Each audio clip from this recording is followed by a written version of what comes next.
ورحمۃ اللہ وبرکاتہ۔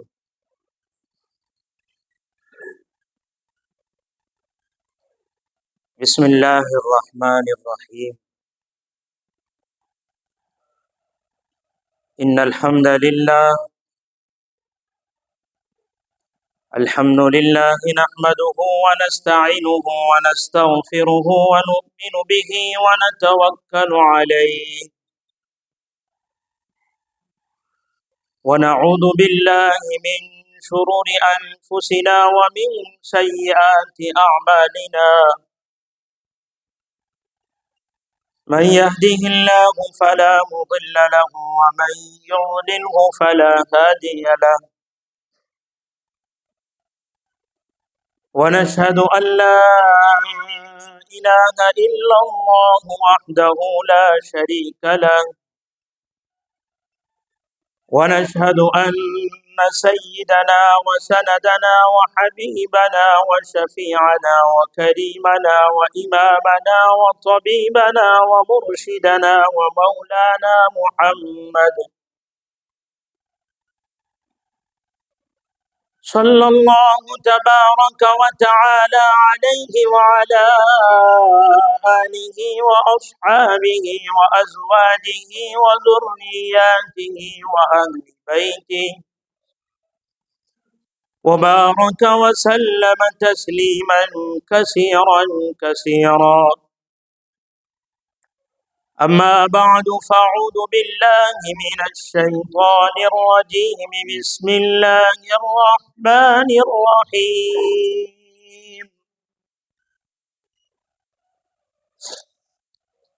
لقد كان لكم في رسول الله أسوة حسنة. صدق الله العلي العظيم. اللهم صل على سيدنا محمد وعلى آل سيدنا محمد وبارك وسلم. سبحان ربك رب العزة عما يصفون وسلام على المرسلين والحمد لله رب العالمين.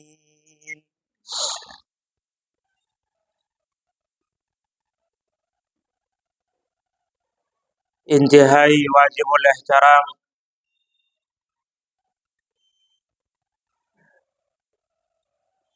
قابل مقتدر قابل احترام دینی اور ایمانی بھائیوں بزرگوں دوستوں،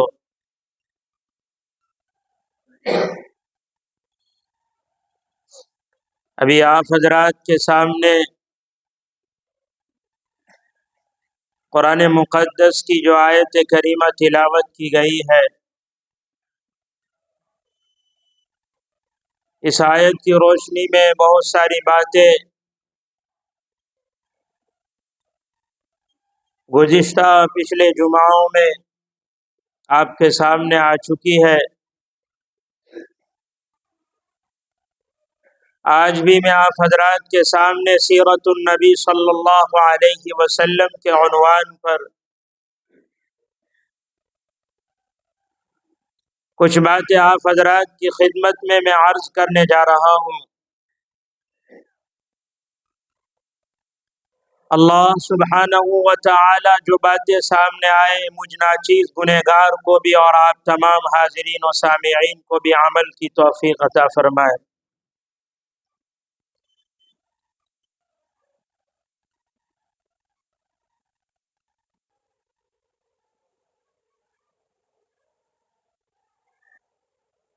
گزشتہ جمعہ پچھلے جمعہ ایک بات آئی تھی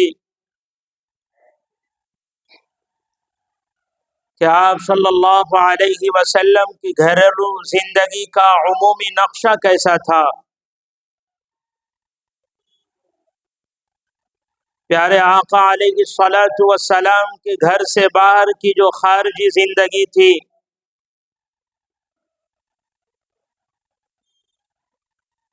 خارجی زندگی کے اندر آپ کے معمولات کیا تھے، آپ کا عمل کیا تھا، آپ دوسروں کے ساتھ کس انداز سے اور کس طریقے سے پیش آیا کرتے تھے، آپ کا اخلاق کیسا تھا۔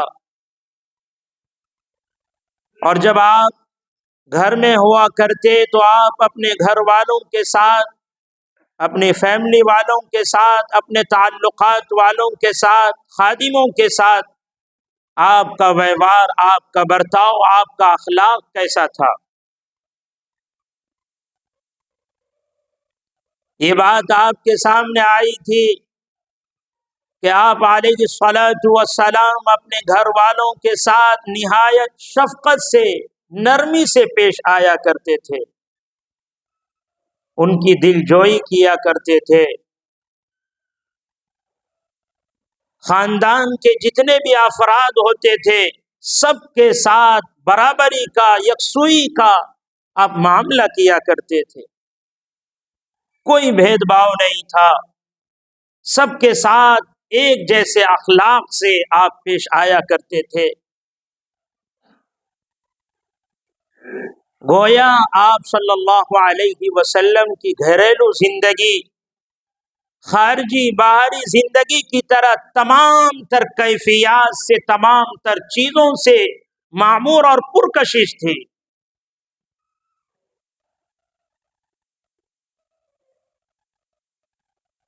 گویا زندگی کے جتنے بھی پہلو ہو سکتے ہیں، جتنے بھی جز اور پارٹ پائے جاتے ہیں، جتنے بھی حصے ہو سکتے ہیں، وہ آپ کے گھریلو زندگی میں پائے جاتے تھے۔ آپ سوتے بھی تھے، کھاتے بھی تھے، پیتے بھی تھے، آپ آرام بھی فرمایا کرتے تھے، آپ روزے بھی رکھتے تھے، نمازیں بھی پڑھا کرتے تھے، اور دوسروں کے ساتھ ہنسمکھ انداز میں، ہنستے ہوئے انداز میں آپ پیش آیا کرتے تھے۔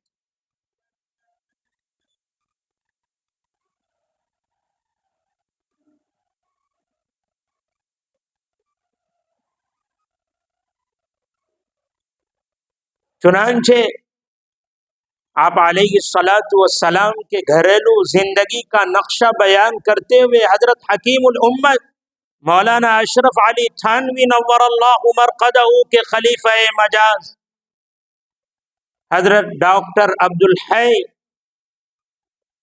اسوہ رسول اکرم صلی اللہ علیہ وسلم میں بحوالہ ترمذی شریف لکھتے ہیں، حضرت حسن رضی اللہ تعالی عنہ اپنے والد ماجد حضرت سیدنا علی کرم اللہ وجہہ سے نقل کرتے ہیں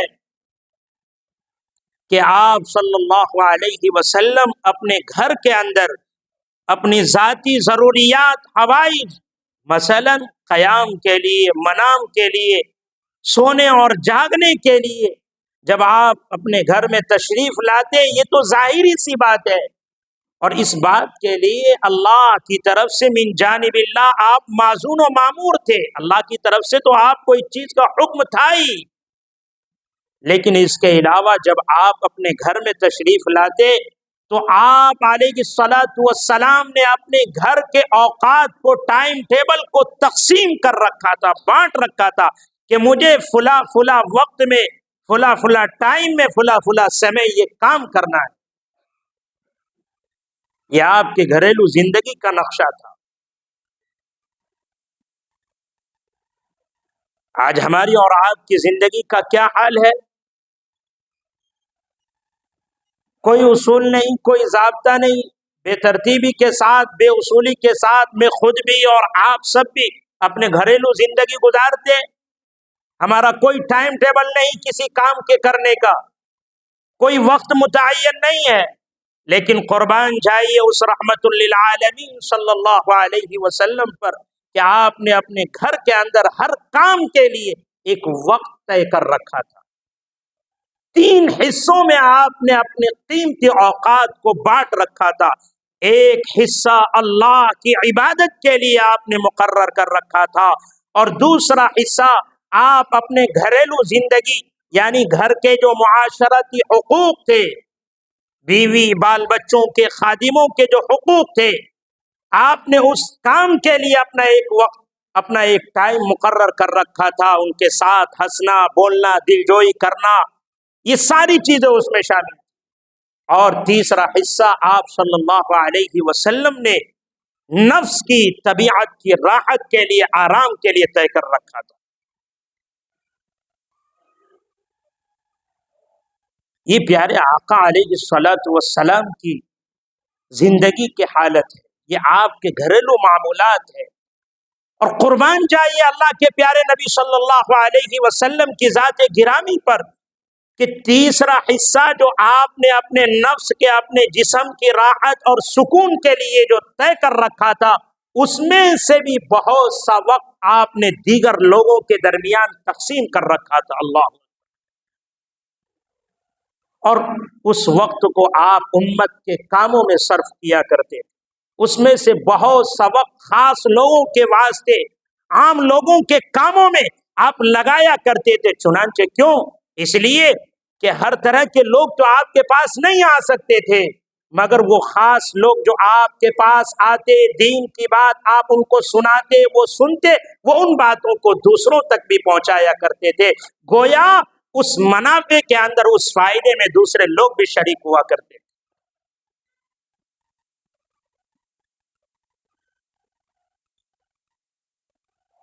میرے پیارے بھائی اور بزرگوں، دوستو، آپ کے گھریلو زندگی کے جو معمولات تھے اس کی وضاحت کرتے ہوئے میں ایک اور بات آپ کے سامنے رکھنا چاہتا ہوں۔ ایک صحابی ہے حضرت انس رضی اللہ تعالی عنہ، وہ بیان کرتے ہیں کہ نبی اکرم صلی اللہ علیہ وسلم کے چند صحابہ کرام حضرت نبی اکرم صلی اللہ علیہ وسلم کہ ازواج مطہرات، آپ کی جو پاک دامن بیویاں تھی، زوجہ محترمہ تھی، آپ کی کتنی بیویاں تھی؟ 11 بیویاں تھی۔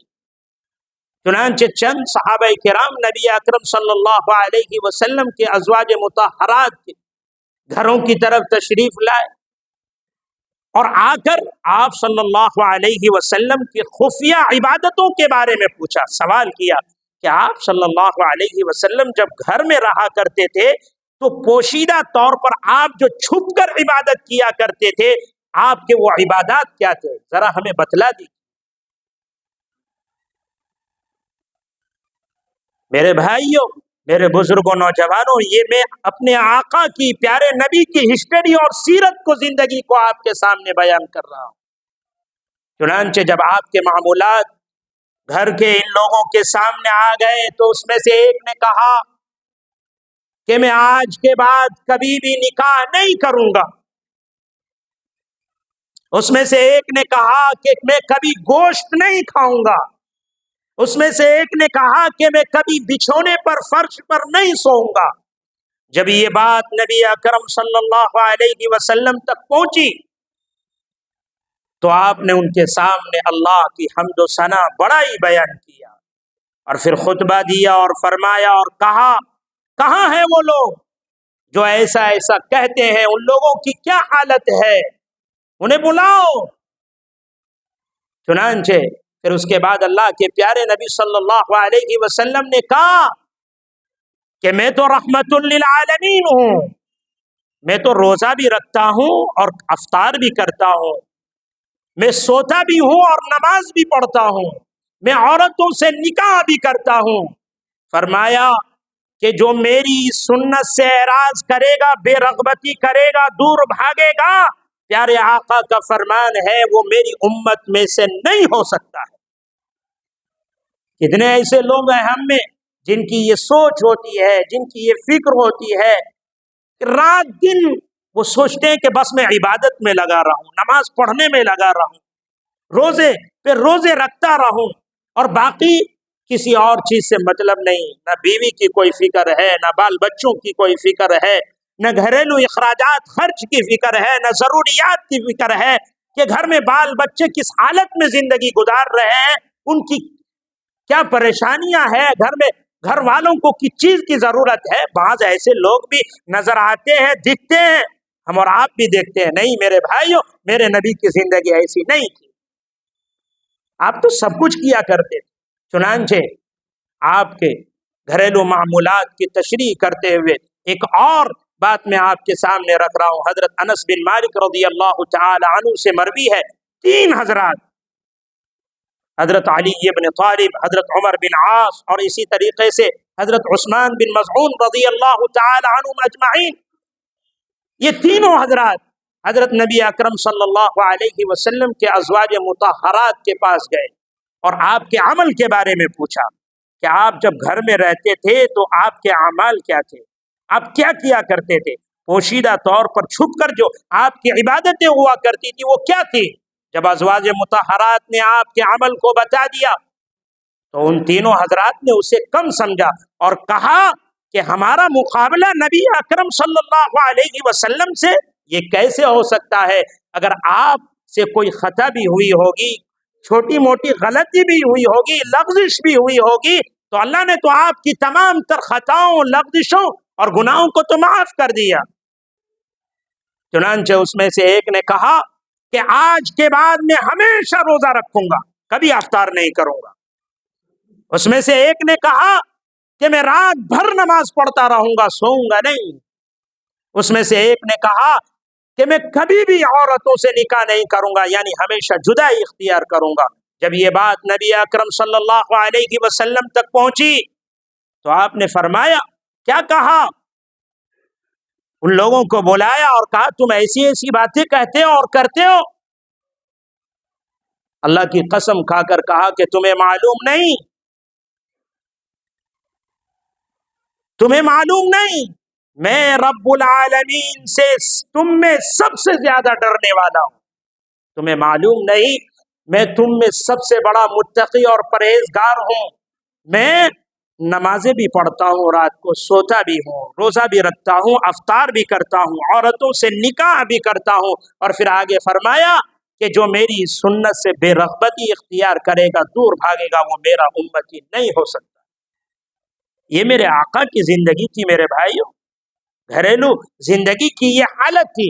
آپ جب گھر میں رہتے تو نوافل کا اہتمام گھروں میں کیا کرتے تھے۔ آپ نفل نمازیں آپ صلی اللہ علیہ وسلم گھر میں پڑھا کرتے تھے، تہجد کی نماز گھر میں پڑھا کرتے تھے، وتر بھی پڑھا کرتے تھے، قرآن مجید کی تلاوت بھی کیا کرتے تھے، کبھی آہستہ سے اور کبھی بلند آواز سے، اور کبھی کبھار تہجد کی نماز میں آپ قرآن پاک کی لمبی لمبی بڑی بڑی سورتوں کی تلاوت فرمایا کرتے تھے، کئی کئی پارے ایک ایک رکعت میں آپ پڑھ دیا کرتے تھے، کبھی آپ لمبا رکوع فرمایا کرتے تھے، کبھی آپ لمبا سجدہ کیا کرتے تھے۔ میرے بھائیو، آج ذرا ہم جائزہ لیں، کیا ہماری نمازیں ایسی ہے؟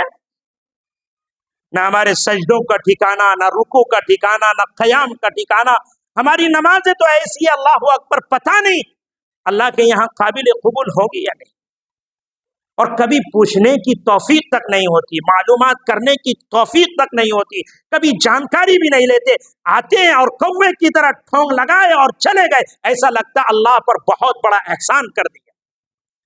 میرے بھائی، وہ لوگ جو اس طریقے سے نمازیں پڑھتے ہیں، نہ جن کے قیام کا کوئی ٹھکانہ، نہ رکوع کا ٹھکانہ، نہ سجدوں کا ٹھکانہ، اصول اور ضابطے کے ساتھ، سنت کے ساتھ نمازیں نہیں پڑھتے، اس طریقے سے نماز نہیں پڑھتے جس طریقے سے بتلایا گیا نماز پڑھنے کے بارے میں۔ میرے بھائی، ایسے لوگوں کی نمازوں کے بارے میں آتا ہے کہ وہ سیاہ کالے رنگ میں بددعا دیتی ہوئی چلی جاتی ہے اور کہتی ہے کہ جا تیرا ناس ہو، جس طریقے سے تو نے مجھے برباد کر دیا،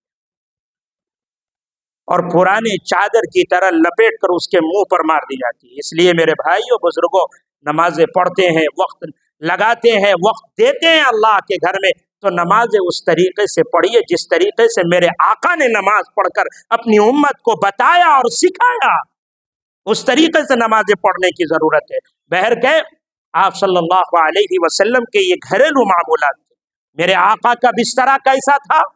حضرت امام باقر رحمت اللہ علیہ فرماتے ہیں کہ حضرت عائشہ رضی اللہ تعالی عنہا سے پوچھا گیا کہ آپ صلی اللہ علیہ وسلم کا بسترا کیسا تھا؟ اما عائشہ نے فرمایا کہ چمڑے کا بسترا تھا جس کے اندر کھجور کے درختوں کی چھالیں بھری ہوئی تھی۔ کیا آج ہم لوگوں کا بسترا ایسا ہے؟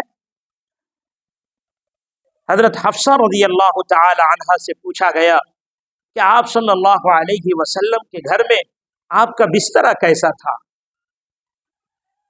حضرت حفصہ رضی اللہ تعالی عنہ فرماتی ہے کہ ایک ٹاٹ تھا جس کو دوہرا کر کے میں بچھا دیا کرتی تھی۔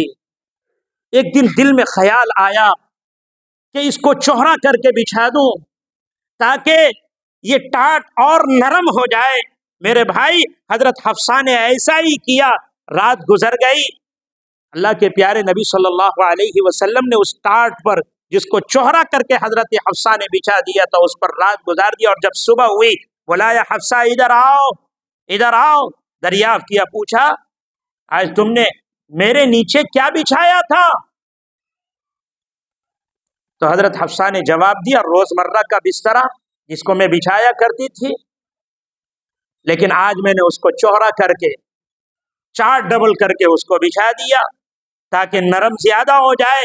میرے آقا نے فرمایا کہ حفصہ جاؤ اس بسترا کو اپنی حالت پر لوٹا دو، کہیں ایسا نہ ہو کہ اس کی نرمی مجھے تہجد کی نماز سے نہ روک دے۔ اللہ اکبر! یہ میرے آقا کی زندگی کی حالت تھی۔ میرے بھائی وقت ختم ہو رہا ہے۔ حضرت عبداللہ ابن مسعود رضی اللہ تعالیٰ نے ایک مرتبہ اللہ کے پیارے نبی صلی اللہ علیہ وسلم کی خدمت میں حاضر ہوئے۔ آپ ٹاٹ پر لیٹے ہوئے تھے، بوریے پر لیٹے ہوئے تھے، اور اس پر لیٹنے کی وجہ سے اس کے نشانات آپ کے جسم اطہر پر پڑ چکے تھے، وہ نشانات ظاہر ہو رہے تھے، دکھ رہے تھے، نمایاں ہو رہے تھے۔ حضرت عبداللہ ابن مسعود رضی اللہ تعالیٰ نے اس حالت کو دیکھ کر رونے لگے۔ اللہ کے پیارے نبی صلی اللہ علیہ وسلم نے پوچھا عبداللہ بن مسعود کیوں روتے ہو؟ کیا جواب دیا؟ وہ قیصر و قسرا والے ریشم اور مخمل کے گدوں پر سوئے اور آپ رحمت للعالمین ہو کر ایک ٹاٹ پر آپ سوئے، بوریے پر سوئے، اور جس کی وجہ سے اس کے نشانات آپ کے جسم اطہر پر ظاہر ہو رہے ہیں، نمایاں ہو رہے ہیں۔ یہ کیسے ہو سکتا ہے؟ اللہ کے پیارے نبی صلی اللہ علیہ وسلم نے جواب دیا عبداللہ بن مسعود رونے کی ضرورت نہیں، سنو سنو، ان کے لیے دنیا ہے اور میرے لیے تو بس آخرت ہے۔ ان کے لیے تو سب کچھ دنیا ہے اور میرے لیے آخرت ہے، اور میری زندگی کی مثال تو اس چلنے والے راہگیر مسافر کی طرح ہے جو چلتے چلتے کہیں تھک جائے اور آرام کے لیے چند منٹ کسی درخت کے سائے کے نیچے بیٹھ جائے اور آگے چلنے لگے۔ میری زندگی کی مثال تو اس راہگیر کی طرح ہے۔ میرے بھائیوں بزرگوں، اپنی زندگی کو بھی، مجھے اور آپ کو بھی پیارے آقا صلی اللہ علیہ وسلم کی زندگی کی طرح بنانے کی ضرورت ہے۔ غیروں کے نقش قدم پر چلنا چھوڑ دیجئے میرے بھائیوں۔ آج ہم لوگوں نے یہود و نصارہ مغربی تہذیب تمدن کو مکمل طور پر اپنا لیا ہے۔ یہی وجہ ہے کہ آج مسلمان چاروں طرف ذلیل و رسوا ہو رہا ہے۔ اللہ تبارک و تعالیٰ نے جس حبیب کی زندگی کو، محبوب کی زندگی کو میرے اور آپ کے لیے، پوری امت مسلمہ کے لیے نمونہ اور آئیڈیل بنایا، آج مسلمانوں نے اس آئیڈیل اور نمونہ کو چھوڑ کر غیروں کے راستے کو اپنا لیا، ان کے طور و طریقے کو اپنا لیا، ان کے رسومات و بدعات کو اپنا لیا۔ ابھی آپ نے دیکھا نیا سال گزرا، کرسمس ڈے گزرا، کیا کیا خرافات نہیں ہوئے میرے بھائی۔ ہم نام کے مسلمان، زبان سے کہلانے کے مسلمان، کہتے ہیں کہ ہم مسلمان ہیں، کلمے والے، ایمان والے، اور آپ کے اعمال، آپ کے افعال، آپ کے قول و فعل، آپ کی گفتاریں، آپ کا چلنا پھرنا، کھانا پینا، گویا معاشرت زندگی کے جتنے جز اور پارٹ ہیں سب کے سب غیروں کی طرح ہے۔ تو آپ کا ہے کہ مسلمان ہے؟ اگر مسلمان ہے، اس پیارے آقا صلی اللہ علیہ وسلم کے آخری امتی ہے، عاشق ہے، غلام ہے، نام لیوا ہے، جانثار ہے، تو اس آقا کی طرح زندگی گزاریے جس نے اپنی زندگی گزار کر امت کے سامنے ایک نمونہ پیش کر دیا۔ کریں گے انشاءاللہ؟ اللہ کہنے سننے سے زیادہ عمل کرنے کی توفیق عطا فرمائے۔ آمین۔ وآخر دعوانا الحمدللہ رب العالمین۔